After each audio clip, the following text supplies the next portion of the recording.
नमस्कार बॉस, देश का मूड मीटर में आपका स्वागत है। मैं हूं सुशांत सिन्हा। टीवी न्यूज का पहला और इकलौता ऐसा शो जिसमें पूरे शो के दौरान आपकी भी हिस्सेदारी रहेगी, और वो हिस्सेदारी रहेगी इस क्यूआर कोड के जरिए। अब देश में पहली बार दर्शक खबर देखेगा भी, और उस खबर पर देश का मूड क्या है, देश उस खबर पर क्या सोच रहा है, क्या चाह रहा है, लाइव जानेगा भी। इस क्यूआर कोड के जरिए आप वोट करेंगे, लाइव सर्वे, लाइव रिजल्ट, फैसला ऑन द स्पॉट। पहले आपको समझा देता हूं कि देश का मूड मीटर काम कैसे करता है और आप इसका हिस्सा कैसे बन सकते हैं, इनाम भी कैसे जीत सकते हैं। हम जो खबर दिखाएंगे उस पर देश का मूड जानने के लिए आपकी स्क्रीन पर यह क्यूआर कोड जो आ रहा है ये आता रहेगा। आपको मोबाइल खोलना है, उसका कैमरा ऑन करना है और इस क्यूआर कोड को स्कैन करना है। जैसे ही स्कैन कीजिएगा, आज जो हम सवाल पूछ रहे हैं जिस खबर पर, वो आपके सामने खुल जाएगा। अपना वोट कीजिए। पीबीएम यानी पब्लिक वोटिंग मीटर में वोट रजिस्टर हो जाएगा और देश के हजारों लाखों लोगों का वो वोट हम लाइव स्क्रीन पर दिखाते चले जाएंगे। कौन क्या सोच रहा है, किस एज के लोग क्या सोच रहे हैं, महिला पुरुष क्या सोच रहे हैं, किस राज्य में उस खबर पर क्या मूड है, ये सब कुछ आपको डिटेल में बताते चले जाएंगे। इसके साथ ही हमारे साथ दो मेहमान भी जुड़ेंगे जिनसे हम चर्चा करेंगे। तो अपना मोबाइल उठाइए, शो की शुरुआत करते हैं। सुपर स्पीड में घुमाना शुरू करते हैं देश का मूड मीटर।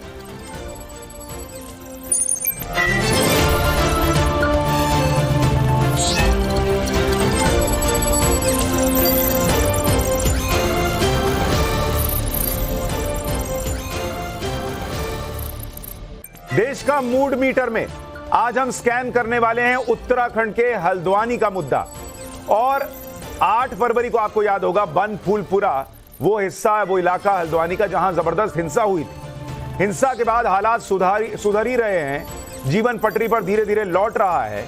और अब हैरान करने वाला एक वीडियो, या कहिए कुछ वीडियो सामने आ रहे हैं जो एहसास करा रहे हैं कि मुस्लिम समुदाय को भड़काने की बड़ी साजिश हुई है। मोहम्मद सलमान और सैयद अयूब नाम के दो शख्स हैदराबाद से हल्द्वानी आते हैं, बन फूलपुरा के उन इलाकों में जाते हैं जहां हिंसा हुई।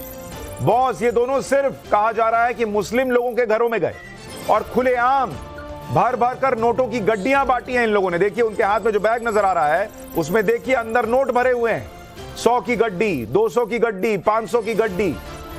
और फिर तुरंत उनके हाथों में ये नोटों की गड्डी थमा देते हैं। देखिए वो थमा दिया और पूरा बैग भर के लेके आए। भाई हैदराबाद से आए हैं वहां हल्द्वानी में मदद करने के नाम पर। किसी की मदद करना कोई बुरी बात नहीं है, लेकिन मदद करने का ही मकसद है तो सेलेक्टिव मदद क्यों? जो आरोप लग रहे हैं कि सिर्फ मुस्लिम परिवारों को ही पैसे क्यों बांटे गए? परेशान तो और भी हैं, कितने ही पत्रकार हैं जिन पर हमला हुआ या जो घायल हो गए, उनके घर क्यों नहीं गए नोट बांटने?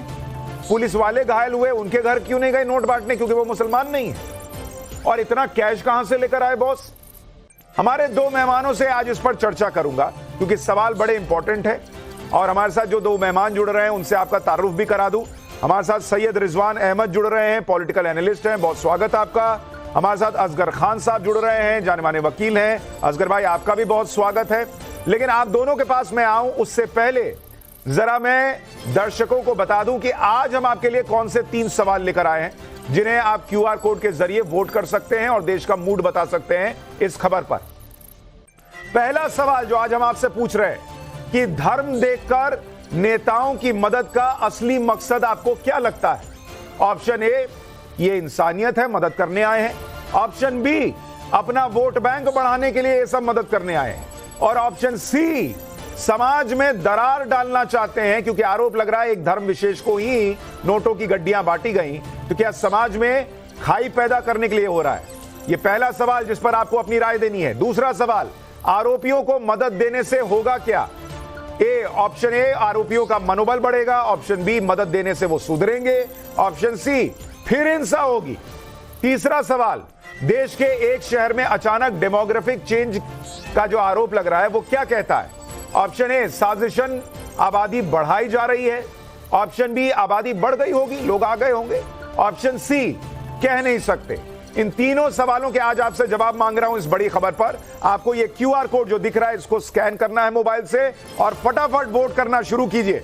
बस थोड़ी देर में आपको पहला रुझान बताऊंगा कि देश इस खबर पर क्या सोच रहा है, फिर मेहमानों के पास चलूंगा। लेकिन पहले यह देखिए कि मोहम्मद सलमान और सैयद अयूब के कुछ और भड़काऊ वीडियोस भी सामने आए, जिसमें यह साफ तौर पर पुलिस प्रशासन को हिंसा के लिए जिम्मेदार बता रहे हैं और कह रहे हैं कि पुलिस ने मुसलमानों को निशाना बनाया। इतना ही नहीं, इनका कहना है कि वहां जो कुछ भी हुआ वो और कुछ नहीं, बस एक्शन का रिएक्शन था। इसके अलावा ये लोग उस सलमान अजहरी की रिहाई की भी मांग कर रहे हैं, जो कई बार भड़काऊ बयानबाजी कर चुका है, जेल जा चुका है, और उसकी रिहाई के लिए ये किस तरह से धमकी भी दे रहे हैं, जरा सुनिए एक बार। सलमान अजहरी साहब को रिहा करना ही होगा। अगर रिहा नहीं करते तो हर रियासत में से, मेरा भी नाम सलमान है, सच्चा मुसलमान हूं, इंशाअल्लाह हर रियासत में से एक नौजवान निकलकर लब्बैक कहेगा। इंशाअल्लाह हिंदुस्तान के कोने कोने में से बच्चा निकलेगा और हर जेल भरो आंदोलन चलेगा इंशाअल्लाह। खुदा की कसम, अगर इसी तरह से अगर मुसलमानों पर अगर जुल्म होगा तो हम खामोश बैठने वालों में से नहीं हैं। हमारे नौजवानों को जेलों में डाला जा रहा है। हद तो ये हो गई कि हमारे उलमा इकराम को, मुफ्तियों को जेलों में डाला जा रहा है ताकि मुसलमान डर जाए। मगर याद दिला दूं कि का वक्त आया है, हमारा तो दौर आएगा, तो बिल्कुल हम भी यही बोल रहे हैं कि बिल्कुल हमारा दौर आएगा इंशाअल्लाह। आप देख रहे हैं, ये एक तरफ तो नोट बांटते दिखते हैं और दूसरी तरफ कैसे मुसलमानों को भड़का रहे हैं। हैदराबाद से हल्द्वानी पैसा बांटने के लिए पहुंचे इन लोगों के लिए उत्तराखंड के बीजेपी के नेता क्या कह रहे हैं, आपको वो भी सुनवाता हूं। जो लोग हैदराबाद से आकर के यहाँ पैसे बांट रहे हैं, मैं उनके लिए स्पष्ट करना चाहता हूँ कि जिस प्रकार की हरकतें वो लोग यहाँ देवभूमि में आकर के कर रहे हैं, उन्हें वो बहुत भारी पड़ेंगी और वो लोगों को बांटने का काम कर रहे हैं।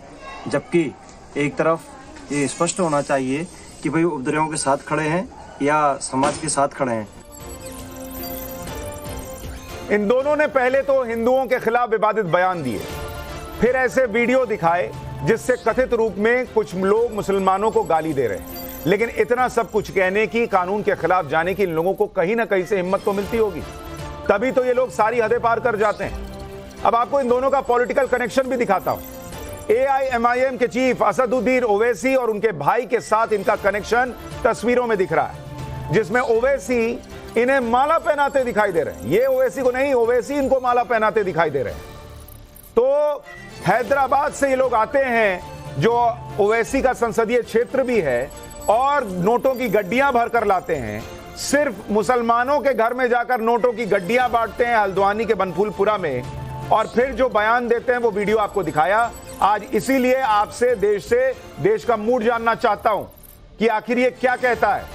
और अभी 18,000 से ज्यादा वोट आ चुके हैं। मैं मेहमानों के पास चलूं उससे पहले आपको जल्दी से पहला रुझान बता देता हूं। पहले सवाल का रुझान स्क्रीन पर डालिए। 18,500 से ज्यादा लोगों ने वोट कर दिया है अभी तक। और पहला सवाल जो हमने पूछा था कि धर्म देखकर जो नोट बांटे जा रहे हैं, इस मदद का असली मकसद क्या लगता है? इंसानियत, ऑप्शन ए। इसके लिए 2.5% से भी कम लोगों ने वोट किया है। ये वोट बैंक बढ़ाने के लिए हो रहा है, ऐसा 53% लोगों को लगता है। और समाज में दरार डालने के लिए हो रहा है, ऑप्शन सी। ऐसा लगता है करीब 45% लोगों को।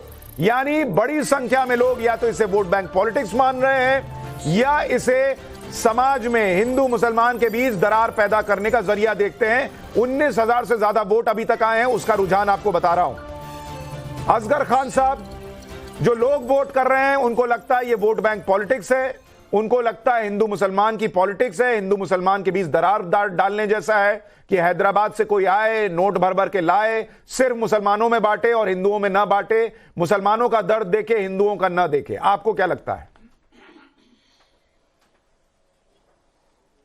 देखिए, सबसे पहले तो ये नोट बांटना और ये सब एक तफ्तीश का मुद्दा है। इसमें केस रजिस्टर हुआ या नहीं हुआ, नहीं हुआ तो होना चाहिए और उसकी तफ्तीश करनी चाहिए। किसने वोट बांटे, किसको बांटे, क्यों बांटे, किस लिए बांटे, उसमें मुद्दा क्या था, उसकी वजह क्या थी, उनकी सोच क्या थी।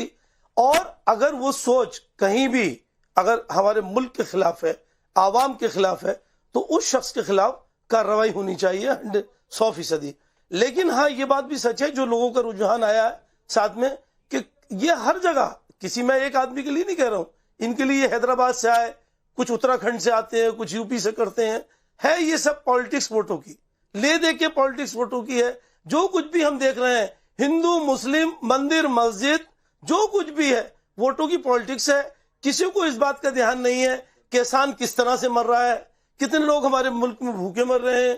ठीक है, आप कह रहे हैं ये मुसलमानों के वोट बैंक के लिए, मुसलमानों का वोट लेने के लिए नोट बांटे जा रहे हैं। रिजवान अहमद, आपके हिसाब से अगर अगर अगर अगर जी हाँ, जय हिंद वंदे मातरम, वही पॉलिटिक्स दूसरे भी कर रहे हैं। ठीक है, मैं आ रहा हूं सर, एक शॉर्ट रिएक्शन। रिजवान भाई आप बोलें, फिर आता हूं। जी हाँ, जय हिंद वंदे मातरम। जो ये पैसा बांटने वाली बात है, इसका मैं थोड़ा सा आपको डिटेल, थोड़ा सा बैकड्रॉप बता दूं। ये पूरी दुनिया का चलन है। जैसे गाजा की आपने देखा होगा, बहुत से मुल्कों ने मदद करी, भारत से भी वहां सामग्री गई। अब सवाल उठता है कि क्या मुस्लिम नेशंस ने जो यहूदी 1100-1200 मारे गए, क्या ये मुस्लिम देशों से पैसा उनको पहुंचा? तो जवाब है होगा नहीं पहुंचा। ये जो पैसा बांटा जा रहा है, जैसा इन्होंने बताया, ये इन्वेस्टिगेशन का मुद्दा है।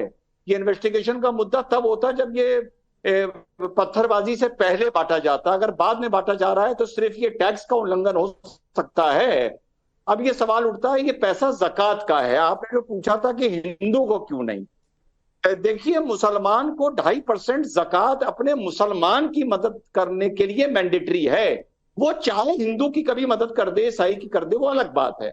तो ये जितना भी पैसा है, ये ज़कात में कैटेगरी में आता है और ये सिर्फ मुसलमान तक ही पहुंचना चाहिए, तभी वो जायज माना जाएगा। अगर ये हिंदू तक पहुंच गया तो फिर तो ये हराम हो जाएगा। नहीं, चाहे वो मुसलमान किसी आरोप को झेल रहा हो, चाहे उनमें से कुछ लोगों पर हिंसा के आरोप लगे हों, फिर भी उसको आप ज़कात का पैसा दे सकते हैं। हाँ, बिल्कुल दे सकते हैं। देखिए साहब, शरीयत के नाम पर तो एक महिला को 3 सेकंड में तलाक दे सकते हैं, तो फिर तो कुछ भी कर सकते हैं ना। शरीयत के नाम पर किसी का हाथ काट सकते हैं। मैं पूरी दुनिया की बात बता रहा हूं। किसी जो औरत का चेहरा नजर आ गया तो उसको कोड़े लगा सकते हैं, कुछ भी कर सकते हैं। ये माशाल्लाह शरीयत के नाम पर हम मुसलमान कुछ भी कर सकते हैं। ठीक है, मैं आपको ज़कात की, ठीक है, मैं पहले सवाल पर तो लोगों का रिएक्शन, दोनों मेहमानों का भी यही है और लोगों का रिएक्शन भी यही है कि ये बांटने की पॉलिटिक्स है। ओवैसी के साथ इनका कनेक्शन दिखता है और ये लोग जो आ रहे हैं, ये जो है जानबूझकर वोट बैंक की पॉलिटिक्स के लिए नोट बांट रहे हैं। आ रहा हूं रिजवान भाई। असदुद्दीन ओवैसी की पार्टी के साथ कनेक्शन सामने आने पर बीजेपी नेता राम कदम ने क्या कहा, एक बार वो सुनवाता हूं, फिर आपको दिखाता हूं कि ये जो 23,000 से ज्यादा वोट पड़ गए हैं, इसमें लोगों ने दूसरे सवाल पर क्या जवाब दिया है। अब सामने आ रहा है कि उनमें से एक शख्स का वीडियो श्रीमान ओवैसी जी के साथ है। केवल वीडियो नहीं, वीडियो में ओवैसी जी उसे माला पहना रहे हैं फूलों की और दोनों एक दूसरे के गले मिल रहे हैं। क्या अर्थ है इस वीडियो का? यह संजोग है या इसे खंगालने के बाद और भी कुछ बाहर आएगा?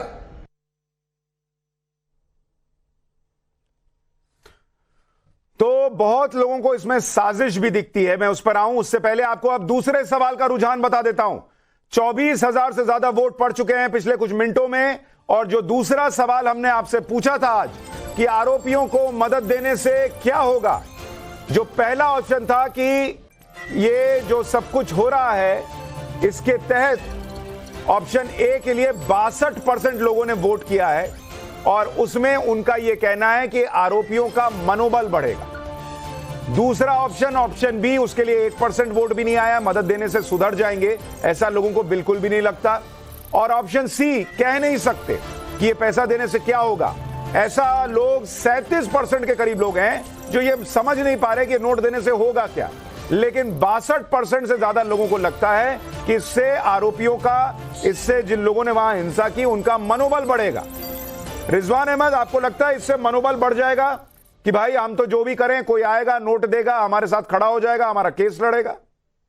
बिल्कुल बिल्कुल, मनोबल तो देखिए इसी चीज से बड़ा है। और किस चीज से बड़ा है? मनोबल किससे बड़ा है? देखिए अभी जो आपने वो बंदा दिखाया जो ओवैसी का चेला है कोई, वो कह रहा था हमारे उलेमाओं को जेल भेजा जा रहा है, और यही बात 3 दिन पहले ओवैसी ने बोली कि हमारे उलेमा ने एक शेर पढ़ दिया तो उसको जेल भेज दिया।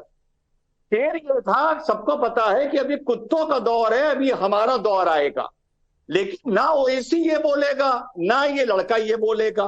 तो जैसा मैंने आपको बताया, इस्लाम भाईचारे के नाम पर सारे गुनाह माफ हैं। जब तक इस्लाम तो अलग चीज हो गई, जब तक मुसलमान की वाह करता रहे तब तक हर चीज माफ है। और एक आखिरी बात, अभी हमारे काबिल साथी ने बोला कि ये मंदिर मस्जिद की लड़ाई सब पॉलिटिक्स है, ये सब पॉलिटिक्स है। तो चलिए, आज नेशनल टीवी पे बड़ा अच्छा डिबेट है, एक बड़ी प्यार और इज्जत से एक सवाल पूछ लेता हूं। अब मेरे भाई ये पूरे पब्लिक प्लेटफॉर्म पर बोलेंगे कि पैलेस्टीनी जो अल अक्सा की लड़ाई लड़ रहे हैं ये भी पॉलिटिक्स है, और मैं अल अक्सा की लड़ाई को पॉलिटिक्स मानता हूं। पूछिए पॉलिटिक्स है या नहीं है, पूछिए जरा, पता चल। असगर भाई, एक तो ये बताइए कि इससे होगा क्या, ये मनोबल बढ़ाने जैसा है अपराधियों का, आरोपियों का? और दूसरा सवाल जो वो पूछ रहे हैं,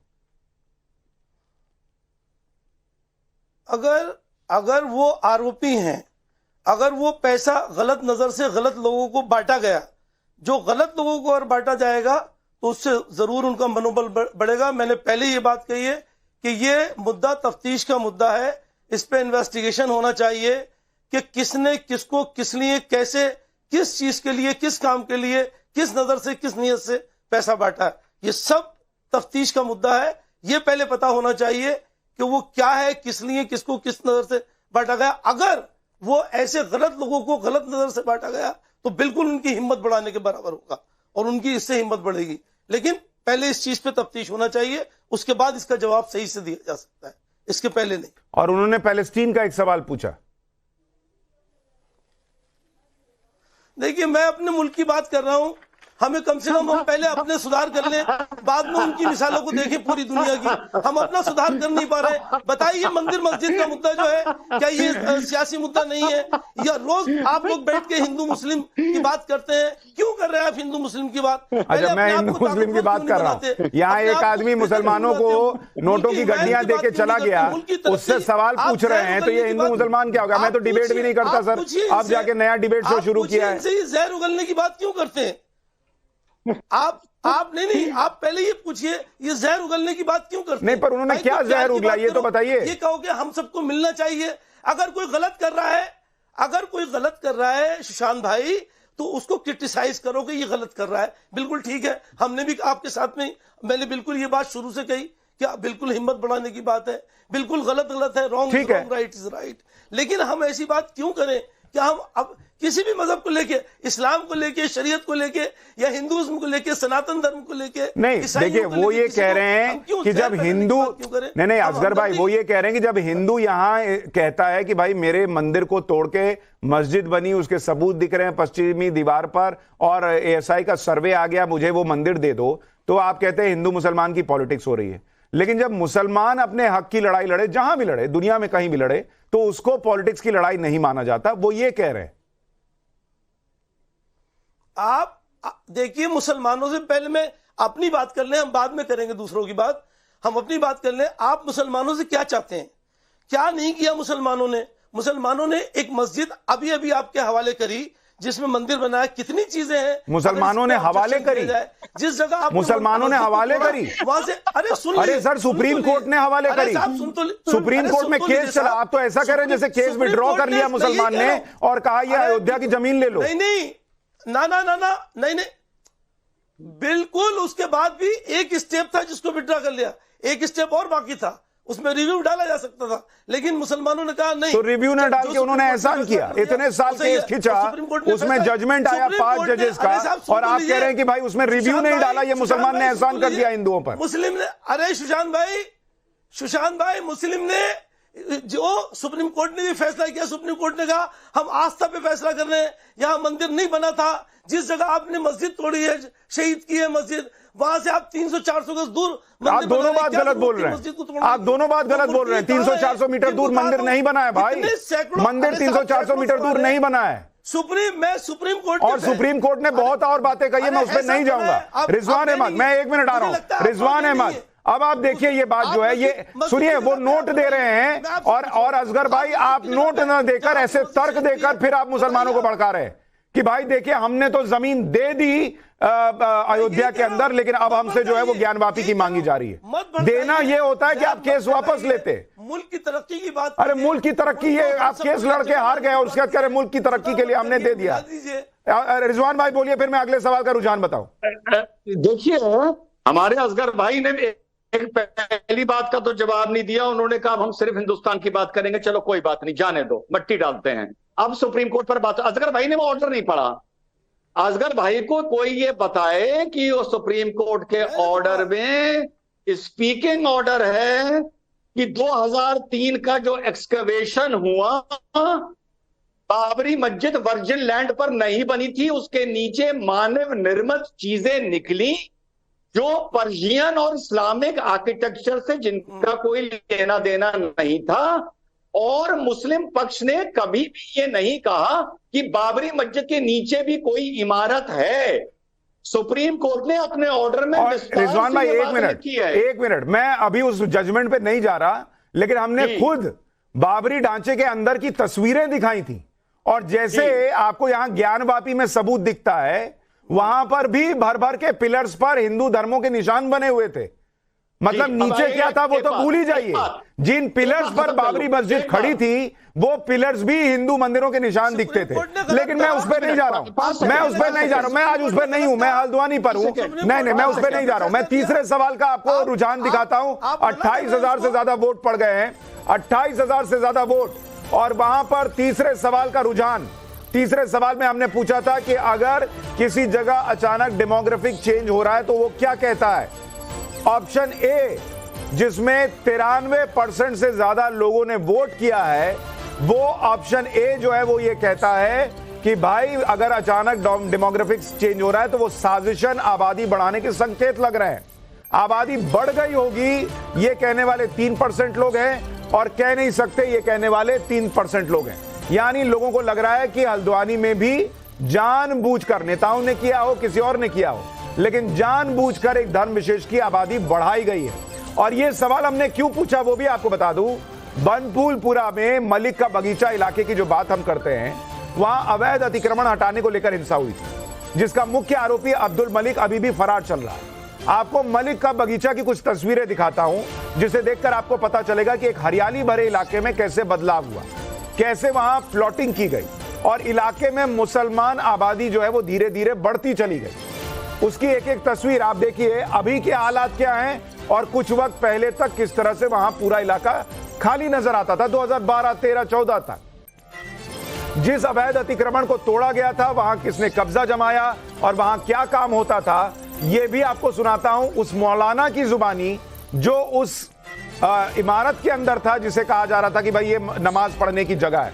सुनिए मौलाना क्या बता रहे हैं कि वहां क्या होता था। आपका नाम क्या है? परवेज आलम। कहाँ घर है? सहारनपुर। सहारनपुर। यहाँ क्या करते हैं आप? बच्चों पढ़ाता हूँ। और यहाँ मस्जिद में क्या कर रहे हैं, जिसको मस्जिद आप बता रहे हैं? मैं भी पढ़ा लेता था, नमाज पढ़ाते हैं। बनवाया किसने इसको? इसको किसने बनवाया? मैं कहता रहा कि मलिक ने, अब्दुल मलिक ने। मेरी नहीं है ये। आपकी नहीं है? आप यहाँ नमाज पढ़ाने का काम करते हैं?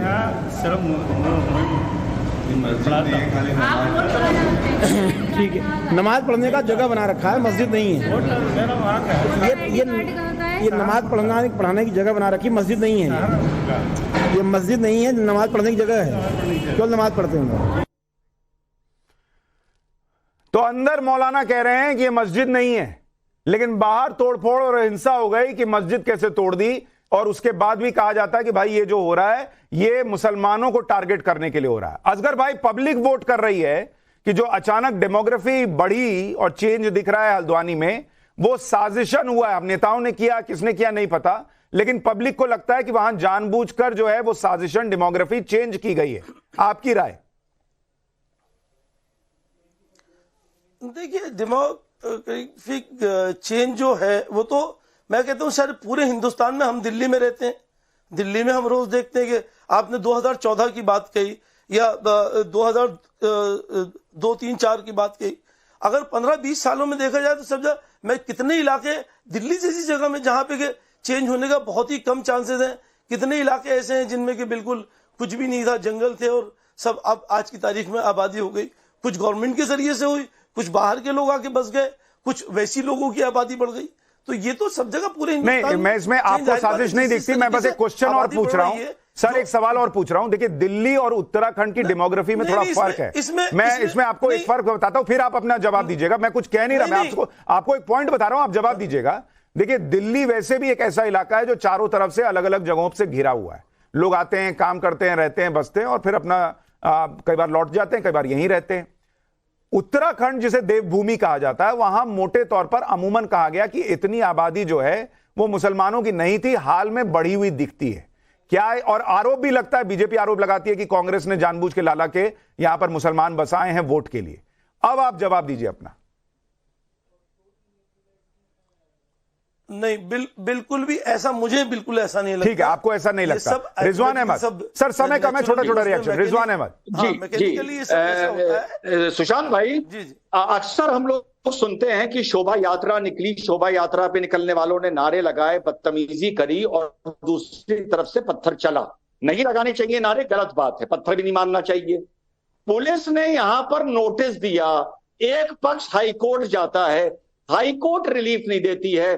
पुलिस ने जय श्री राम के नारे नहीं लगाए होंगे, मुल्ले मारे जाएंगे ये नारे भी नहीं लगाए होंगे, मस्जिद के ऊपर भगवा भी नहीं बांधा जाएगा।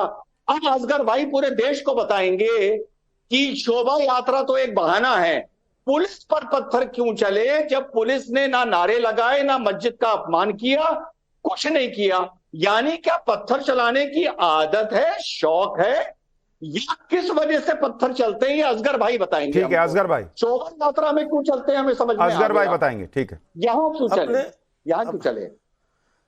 रिजवान भाई जी, आप मेरे बड़े भाई हैं, बहुत एहतराम से मैं ये बात कह रहा हूं कि आप जिन लोगों की हिमायत कर रहे हैं, मेरा फर्क कितने जालिम है। अगर उनका जुल्म आप देख लें, मैंने देखा है, मैं इसलिए कह रहा हूं, मैंने कही तो आपको मैं उसकी कैसेट भेज दूंगा, सुन लीजिए।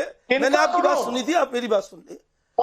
मेरी सुन लीजिए आप, मैंने आपकी सुन ली, आप मेरी सुन लीजिए। आप नहीं, आप ये बताइए, ज्यादा रिश्तेदारी जोड़ने से कोई फायदा नहीं। मैंने आपकी बात सुन ली, आप मेरी बात सुन ली। असगर भाई, अगर उनका जुल्म देख ले तो रुए खड़े हो जाएंगे। मैं आपको कैसेट भेजूंगा। नहीं असगर भाई, आप मुझे भेजिए, मैं दिखाता हूं, क्योंकि पुलिस जो कार्रवाई करने गई सर, पुलिस जब कार्रवाई करने गई तो पत्रकार वहां मौजूद थे। पुलिस बिल्कुल नहीं कर सकती सुशांत भाई, बिल्कुल नहीं, बिल्कुल गलत। मैं वकील हूं, इसलिए ये बात कह रहा हूं।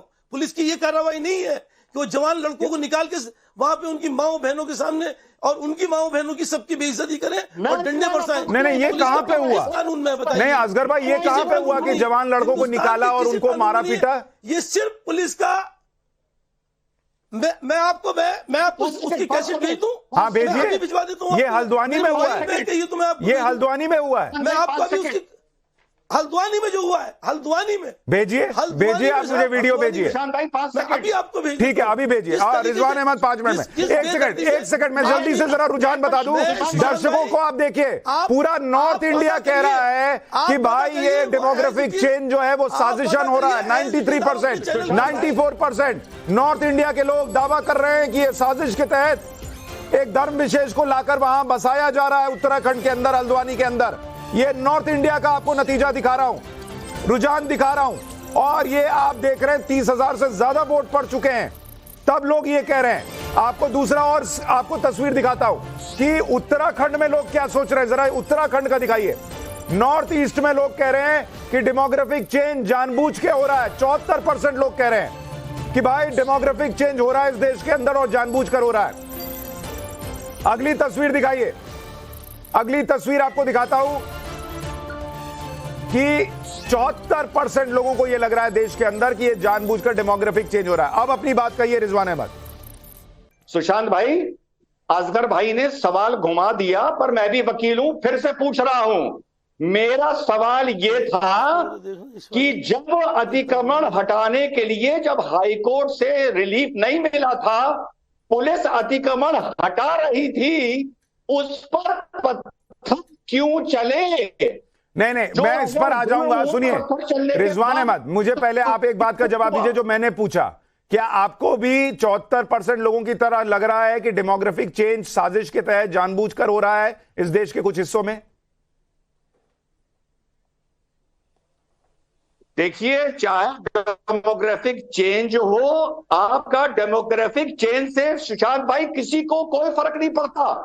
फर्क यहां पड़ता है जब आप उस डेमोग्राफिक चेंज के दम पर पुलिस को अपने क्षेत्र में आने नहीं देते हैं, गुंडागर्दी करते हैं, जगह घेरते हैं और पुलिस पर लोहार पत्थर चलाते हैं। फर्क सुशांत भाई तब पड़ता है। ठीक है, और उसके बाद जब पुलिसिया कार्रवाई होती है तो वहां पर कुछ लोग नोट बांटने के नाम पर मदद करने के लिए पहुंच जाते हैं। और इसलिए मुझे लगा कि देश का मूड आज जानना चाहिए कि ऐसी तस्वीरें देखकर ये जो धर्म विशेष को मदद पहुंचाने वाली पॉलिटिक्स हो रही है, इस पर वो क्या सोच रहे हैं। जल्दी से मैं आपको आज के देश के मूड मीटर में तीनों सवालों के फाइनल रिजल्ट एक बार स्क्रीन पर दिखा देता हूं और फिर आज के विनर्स के नाम बताता हूं। पहला सवाल जो हमने पूछा था कि धर्म देखकर नेता मदद कर रहे हैं, इसका असली मकसद क्या है? इंसानियत, वोट बैंक बढ़ाना या समाज में दरार डालना? इसका फाइनल नतीजा अभी तक के वोटों के मुताबिक इंसानियत तो किसी को नहीं लग रहा, 2% लोगों को लग रहा है। वोट बैंक की पॉलिटिक्स 57% लोगों को और 40% लोगों को लग रहा है कि यह हिंदू मुसलमान करने का एक जरिया है। क्वेश्चन नंबर 2, उसका फाइनल नतीजा दिखाइए अभी तक के वोटों के मुताबिक। अभी तक जो वोट पड़े हैं उसमें सवाल नंबर 2 में हमने पूछा था कि मदद देने से क्या हो जाएगा।